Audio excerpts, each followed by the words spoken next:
Sir, धर्मांतर प्रकरणात एका परदेशी नागरिकाचा अटक करण्यात आली आहे. काय पाहणार? काल सकाळी 11:30च्या दरम्यानची ही घटना आहे.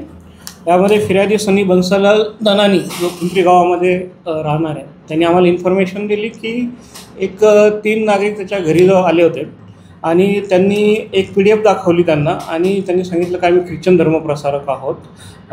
केवळ प्रभू येशू हेच एकमेव देव आहेत, इतर देव अस्तित्वात नाही आहेत आणि तुम्ही धार्मिक परिवर्तन केल्यावरती तुम्हाला आम्ही भविष्यात आर्थिक सहाय्य करू, अशा स्वरूपाचं कथन केल्याने हा फिर्यादी आमच्याकडे अप्रोच झाला.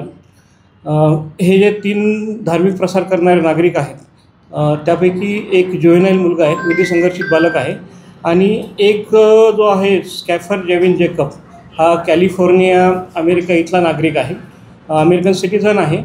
आणि त्याचप्रकारे स्टीवन विजय कदम हा आपला पिंपरी गावामध्ये अजमेरा कॉलनीमध्ये राहणारी इसम. अशा 3 लोकांना मी ताब्यात घेतलं आहे आणि त्यांच्यावरती भारतीय न्यायसंहिता कलम 299 त्याचप्रमाणे फॉरेन ॲक्ट सेक्शन 14C आणि 14B यान्वये आम्ही गुन्हा दाखल केला. आता पुढील कारवाई चालू आहे. परदेशी नागरिक भारतात कधीपासून आला होता आणि कशा प्रकारे कुठं राहत होता? हा परदेशी नागरिक जो आहे तो मुकाई कॉलनी रावेतमध्ये सुद्धा राहत होता. माय होम बिल्डिंग एक अपार्टमेंट आहे रावेतच्या हद्दीमध्ये, तिथे राहत होता. हा सध्या बिझनेस विजामध्ये आलेला आहे आणि प्राथमिक माहिती अशी आहे की तो वेळोवेळी विजा घेऊन 2016 पासून 7 ते 8 वेळा भारतात येऊन गेलेला आहे. इथे दीर्घकालासाठी वास्तव्य केलेलं आहे. त्याचा आम्ही आता इमिग्रेशनकडनं डाटा घेऊन तपास करत आहोत. सर, त्यांच्या विरुद्ध काय काय कलम लावले?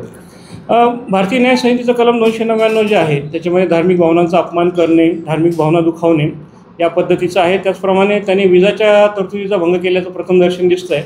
त्यामुळे आम्ही फॉरेनर ॲक्टसुद्धा त्याच्यामध्ये सेक्शन लावलेले आहे. असे प्रकार वारंवार घडतात, ते नागरिकांना काय आव्हान करतात? नागरिकांना आव्हान एवढंच आहे की नागरिकांनी कुठल्याही परिस्थितीत कायदा हातात घेऊ नये. असं कुठली घटना निदर्शनास आल्यास पोलिसांना कळवावं. पोलीस कायदेशीर कारवाई करण्यास सक्षम आहेत.